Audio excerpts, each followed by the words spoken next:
Guys जो आज हम टॉपिक डिस्कस करने जा रहे हैं वो हमारा आज सम थ्योरेटिकल थिंग्स है जो कि प्रोसेस सिंक्रोनाइजेशन से रिलेटेड है। गाइस सबसे पहले स्टार्ट करते हैं कि प्रोसेस सिंक्रोनाइजेशन होता है क्या। ठीक है, प्रोसेस सिंक्रोनाइजेशन आप कह सकते हैं कि एक ऐसा वे है जिसके अंदर जो प्रोसेसेस होते हैं वो सेम मेमोरी को शेयर करते हैं और उनको ऑपरेटिंग सिस्टम मैनेज करता है। ठीक है, अगेन गाइस आपको बता रहा हूँ कि आज हम जो डिस्कस करने जा रहे हैं वो है कैटेगरीज ऑफ प्रोसेसेस। गाइस अगर आप मेरे चैनल पे न्यू है तो काइंडली इसको सब्सक्राइब कर दीजिए एंड शेयर कर दीजिए। आज हम डिस्कस करने जा रहे हैं प्रोसेस सिंक्रोनाइजेशन। या आज थ्योरेटिकल थिंग्स है, इंशाल्लाह इसके आगे एल्गोरिथम्स भी आएंगे तो फिर उनको भी डिस्कस करेंगे।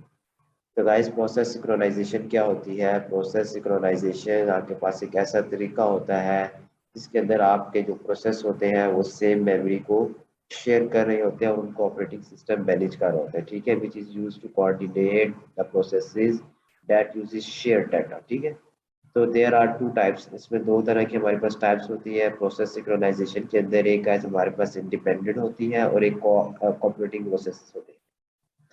इंडिपेंडेंट प्रोसेस गाइस जैसे कि नाम से जाहिर है कि इंडिपेंडेंट प्रोसेस ऐसे प्रोसेस को कहा जाता है कि जिससे किसी दूसरे प्रोसेस की एग्जीक्यूशन के ऊपर उसकी रनिंग के ऊपर कोई फर्क ना पड़े। ठीक है, जिससे दूसरे प्रोसेस के ऊपर फर्क ना पड़े, ठीक है, वो उसको इम्पेक्ट ना कर सके। So such type of processes is said to be independent process.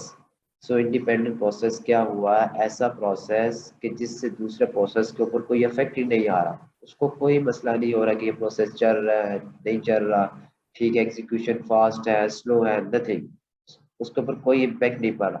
So such type of processes, okay, which does not affect any other process is said to be independent process। ठीक है, और जो दूसरा हमारे पास आता है, दूसरी जो उसकी सेकंड टाइप है जिसको हम कहते हैं कोऑपरेटिव प्रोसेस। कोऑपरेटिव प्रोसेस ऐसे प्रोसेस को कहा जाता है जो कि किसी दूसरे प्रोसेस को अफेक्ट करे। ठीक है, एक प्रोसेस की एक प्रोसेस दूसरे प्रोसेस को अफेक्ट करे। ठीक है, तो इस प्रोसेस को कहा जाता है जब भी वो चल रहा हो, ठीक है, तो उस प्रोसेस की वजह से दूसरे प्रोसेस के ऊपर भी इफेक्ट आ जाए। ठीक है, तो such type of processes is said to be operating process. ठीक है, तो ऑपरेटिंग प्रोसेस क्या हुआ? जिससे दूसरे प्रोसेस के ऊपर इफेक्ट पड़ रहा है, उसकी एग्जीक्यूशन के ऊपर इफेक्ट पड़ रहा है। ठीक है, तो इसको क्या कहा जाता है? ऑपरेट, इसको कहा जाता है जी कोऑपरेटिव प्रोसेस। इसकी एग्जांपल कैसे है? जिस तरह आप क्या करते हैं, the process that share file variable databases. ठीक है, डेटाबेसेस आपकी क्या होती है? डिपेंडेंट होती है ना। ठीक है, तो क्या होता है कि एक प्रोसेस की वजह से दूसरे प्रोसेस की एग्जीक्यूशन के ऊपर फर्क पड़ता है। इस तरह इंडिपेंडेंट क्या होते हैं? जिस तरह तो processes that does not share the share variable databases. ठीक है, जो आपस में शेयर नहीं होते। ठीक है, डेटाबेसेस समटाइम्स आपका शेयर डेटाबेस होता है ना, तो शेयर डेटाबेस के अंदर क्या होता है कि जो आपकी फाइल्स आप आपस में शेयर कर रहे हो तो वो एक दूसरे के ऊपर कोऑपरेटिंग होती है। ठीक है, एक दूसरे के ऊपर डिपेंडेंट होती है। ठीक है, ये फाइल इसके ऊपर डिपेंड कर रही है, ये होगी तो ये फाइल एग्जिस्ट करेगी। ठीक है, तो ऐसे प्रोसेस क्या होते हैं? ये कोऑपरेटिव प्रोसेस होते हैं। और इंडिपेंडेंट प्रोसेस ऐसे प्रोसेस को कहा जाता है कि जिसकी रनिंग की वजह से किसी दूसरे प्रोसेस के ऊपर कोई फर्क ना पड़े। ठीक है, तो ये हमारे पास इसकी दो टाइप्स है। गाइस हम नेक्स्ट आगे मूव करते हैं। हमारे पास नेक्स्ट है गाइस, प्रॉब्लम्स आ जाते हैं कोऑपरेटिव प्रोसेस के अंदर। इंडिपेंडेंट के अंदर तो कोई मसला नहीं है, क्योंकि इंडिपेंडेंट के अंदर क्या होता है आपके पास, जब एक प्रोसेस किसी दूसरे प्रोसेस को अफेक्ट ही नहीं कर रहा, उसकी एग्जीक्यूशन से किसी दूसरे प्रोसेस की एग्जीक्यूशन के ऊपर फर्क ही नहीं पड़ रहा, तो उस प्रोसेस को तो डिस्कस करने की जरूरत ही नहीं है। प्रॉब्लम किस जगह पे आती है? कोऑपरेटिव प्रोसेस के ऊपर, जब एक प्रोसेस की एग्जीक्यूशन से दूसरे प्रोसेस की एग्जीक्यूशन के ऊपर फर्क पड़े। ठीक है, such type of processes are called cooperative processes। ठीक है, process synchronization is mainly used. देखिए प्रोसेस सिंक्रोनाइजेशन आप यूज क्यों करते हैं? आप इसी वजह से यूज करते हैं कि जो आपके कोऑपरेटिव प्रोसेस है उनको आप सेम रिसोर्सेज दे सके, उनके साथ जो उनकी रिसोर्सेज है सेम रिसोर्सेज उनके साथ शेयर कर सके। ठीक है, तो इसमें एक गाइस बहुत इंपॉर्टेंट कॉन्सेप्ट है, that is called the race condition. Race condition क्या कंडीशन होती है जिसके अंदर आपके पास जो बहुत ज्यादा प्रोसेसेस होते हैं ना, जब वो असेस करने की कोशिश करते हैं रिसोर्सेज को, ठीक है, and modify the share data concurrent and outcome of the processes. देखिए जब बहुत ज्यादा प्रोसेस आपस में एक रिसोर्स को शेयर करने की कोशिश करें, ठीक है, असेस करने की कोशिश करें, और उसके रिजल्ट में क्या होगा कि जो उसका आउटकम होगा प्रोसेस का, वो डिपेंड कर रहा हो किसी पार्टिकुलर ऑर्डर ऑफ एग्जीक्यूशन के ऊपर, ठीक है, जिससे आपका डाटा क्या हो जाए, इनकंसिस्टेंसी हो जाए डाटा के अंदर। इस प्रोसेस को कहा जाता है रेस कंडीशन। तो रेस कंडीशन क्या होती है? रेस कंडीशन ऐसी कंडीशन होती है कि जिसके अंदर आपके पास जो सेवरल प्रोसेसेस होते हैं वो क्या करते हैं, वो असेस करने की कोशिश करते हैं, ठीक है। रेस कंडीशन आपके पास क्या होती है कि जिसके अंदर गाइस आपके पास एक, आप कह सकते हैं ना, अनडिजायरेबल सिचुएशन होती है, ठीक है।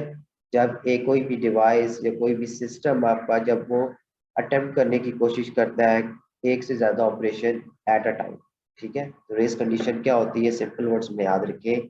रेस कंडीशन ऐसी कंडीशन को कहा जाता है जिसके अंदर आपके पास एक सिस्टम या डिवाइस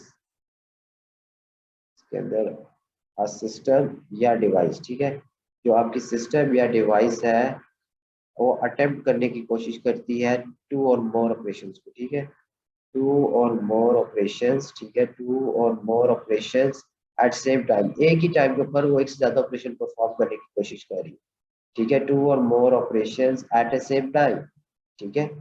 तो जब वो एक से ज्यादा ऑपरेशन को एट अ टाइम परफॉर्म करने की कोशिश करती है तो क्या होता है, the operation must be done in proper sequence, ठीक है, and to be done correctly, ठीक है। तो रेस कंडीशन क्या होगी कि जब एक आपकी डिवाइस सिस्टम एक से ज्यादा ऑपरेशंस को एट अ टाइम क्या करना चाह रही है, अटेम्प्ट, तो इस कंडीशन को कहा जाता है रेस कंडीशन, ठीक है।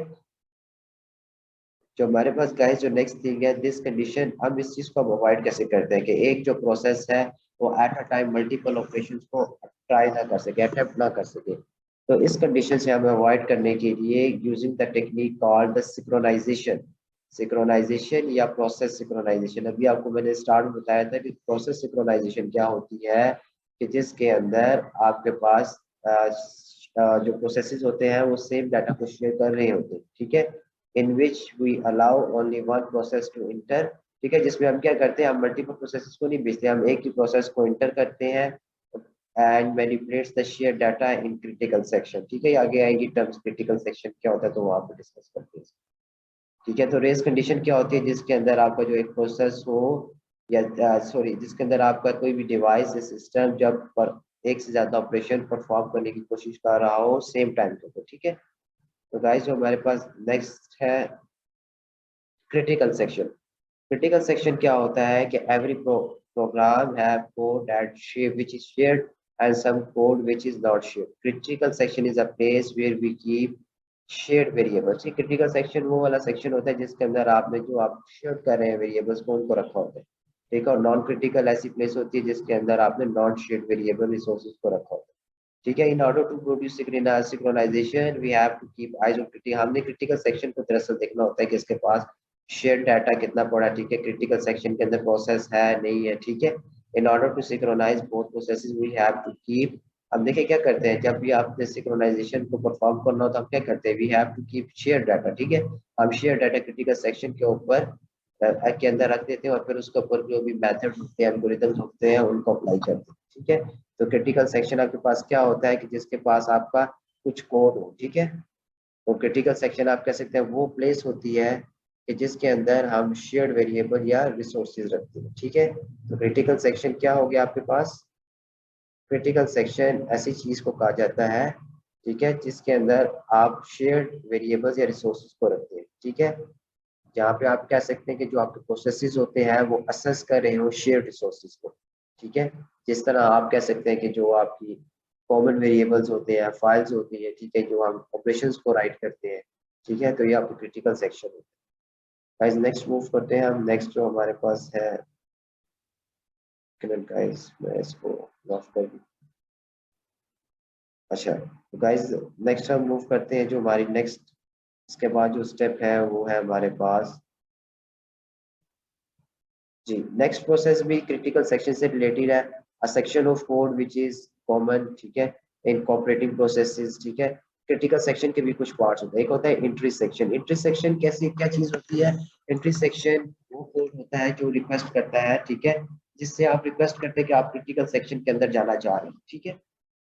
एंट्री सेक्शन वो होता है। और क्रिटिकल सेक्शन क्या होता है, जिसके अंदर एक से ज्यादा process at one time execute हो सकता है, ठीक है। क्रिटिकल सेक्शन के अंदर क्या होता है, code in which only sorry एक प्रोसेस एग्जीक्यूट हो सकता है एक ही टाइम पे, ठीक है, क्योंकि उसने शेयर्ड वो डाटा रखा होता है। तो क्या होता है, एक process at at a time एक ही प्रोसेस एग्जीक्यूट हो सकता है। और एग्जिट सेक्शन क्या होता है, the end of the critical section releasing और अलाउइंग अदर इन इट, ठीक है। और रिमाइंडर सेक्शन क्या होता है, rest of the code after critical section वो जो चेक करता है वो, ठीक है। नेक्स्ट हमारे पास कुछ रूल्स होते हैं सिंक्रोनाइजेशन